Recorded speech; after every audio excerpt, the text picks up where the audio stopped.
All right. So, Dr. J, once I have my budget set, how do I actually stick to it? Good question. And by the way, there will be months you don't. It's just things happen. Couple things. One, you want to be checking your budget every week. And people often go, oh, I'll wait, I'll check it every month. No, no, no. Once you go a month, you've already spent the money you can't adjust. So each week you need to be checking it. I call that the budget meeting, which if you're solo, it might be a meeting of one, but that's where having a partner who doesn't have to be literally like a romantic partner, just somebody that's accountability partner to say, hey, did you check your budget this week?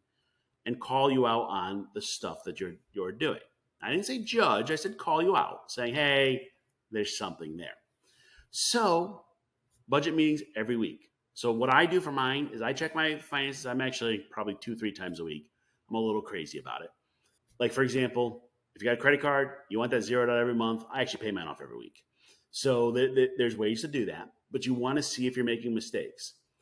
The other thing that's going to happen is you need to start building a system that supports you. So a couple things I do on this. Everything I got is on bill pay, automatic. And I have enough money going into that account to cover that every month where I don't worry about it. So if you do that with your mortgage and your utilities and all that, your credit will be phenomenal because you'll pay them all on time. Sometimes mortgages make people's accounts do this. So you may actually be able to pay every other week. You may also be able to do that with your rent. So you're paying twice a month, same amount. Now with a mortgage, if you're paying twice a month, what will end up happening is you'll actually pay it off a little faster. So that's a bonus. So that helps you. But the other part is to stop your own behaviors that are hurting your budget. So, is this something that I need to do for my whole life or just as I'm getting a budget set up? Because when you said, I was thinking, okay, this is just to get you going, but it sounds like this is something that's a permanent fixture. So, okay, budget meetings when you're first starting, they're a little harder. With a couple, often it comes with some adult beverages, and that's the only way you get through budget meetings. Let's be real. I have some people that have a date night, and what I encourage is oh, Thursday's budget night, and if we miss it, our makeup is on Saturday morning. So yeah, that's every week. Eventually, those budget meetings will get shorter and shorter. For me, my budget meetings, I look at my app, go, yeah, it's all good. Or I go, you bought what? There are a few of those moments, let's be real. And you need to have that as part of your life. I'm not talking about you have to spend hours, in Excel. You're looking to see where'd your money go. Okay, so that's what I'm picturing is these long, where did every single penny get spent and this big Excel sheet that's comparing and Yeah, so if you use apps like You Need a Budget or Every Dollar or Right Capitals, some of this, you're just looking to see where it is. And sometimes with those apps, you have to recategorize things. They're guessing it that it's a restaurant, but it's actually a shopping. So you do that. Takes a few minutes, not a big deal. And those all pull from all your accounts. If you want to do the Excel thing, I have some people whew, they're down to the penny balancing this. Look, if that makes you happy, great. But that's probably not what you need.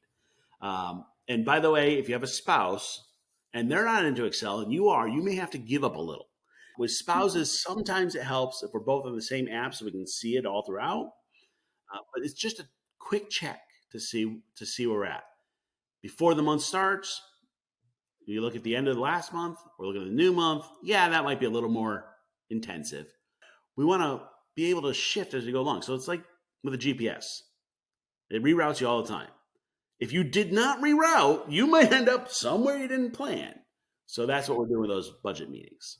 Okay, that's helpful. So I would say that the two areas that I have for spending that I'm just willy nilly out there throwing money is eating out at restaurants. And then the second one is if I am bored or stressed out, I tend to go on apps and buy clothes. We know those are issues. So the first thing is we're going to set a budget for that each month.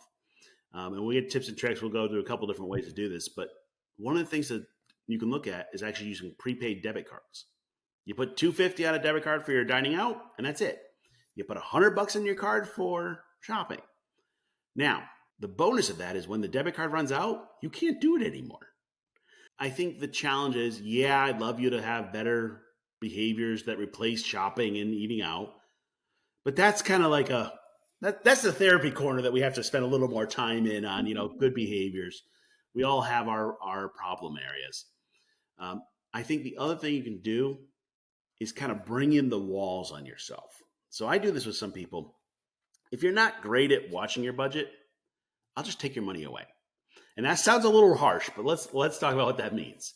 For example, what we can do is set up your direct deposit so that part of it goes into your spending account and the rest goes in the other. So, for example, when the money management system about must, shoulds, coulds, and won'ts, we can actually have a different account for musts and shoulds. And then if we have money left over, we go to what we could spend money on. So it actually forces you. And I had to do that for myself to start. That was kind of like my first budget. Is I had all my monthly expenses taken on my check to start. Then what was left over, if I messed up, I'm okay. Just don't bounce your account. All right.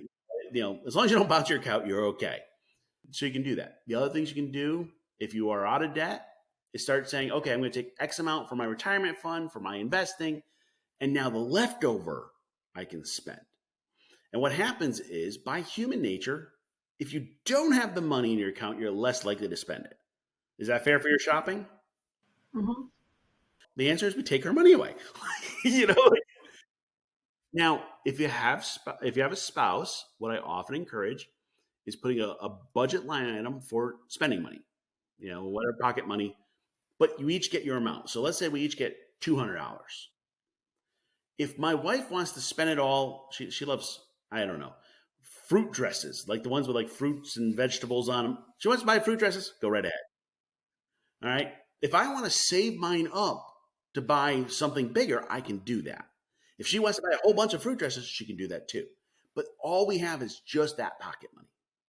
And what happens is now you can actually like be free and not worry about what your spouse is doing. And it's not like they're on allowance or I just give them a certain amount. We both have the same thing and we can make those choices. So that might help you with your retail therapy. And so, how do you handle expenses that are together? So, for example, if we like to go out to eat together or we're buying alcohol to make cocktails at home that we're both going to be drinking, like how would you do that piece? Yep. For you, I'd probably do two different line items, one for alcohol and one for eating out, and do that in the beginning of the month. Now, here's the thing. The reality is you're probably going to get the last couple of weeks of the month and realize you've already spent it. Okay. That's part of the budget meetings. So that might mean the last couple of months, we're stopping by and getting that $20 pizza. That's about all we can afford. The first couple of times you do it. And what will happen is that's already planned that you do together. You do it. Or if you're really nice, you can take out your spouse on a date with your pocket money when you run out. Now, or you can just buy the stuff you wanted to buy. I think the big thing with a budget is to make progress each month. You're not going to get it right this month. You're not going to get it right second month. Just keep making progress, and then you'll keep doing it.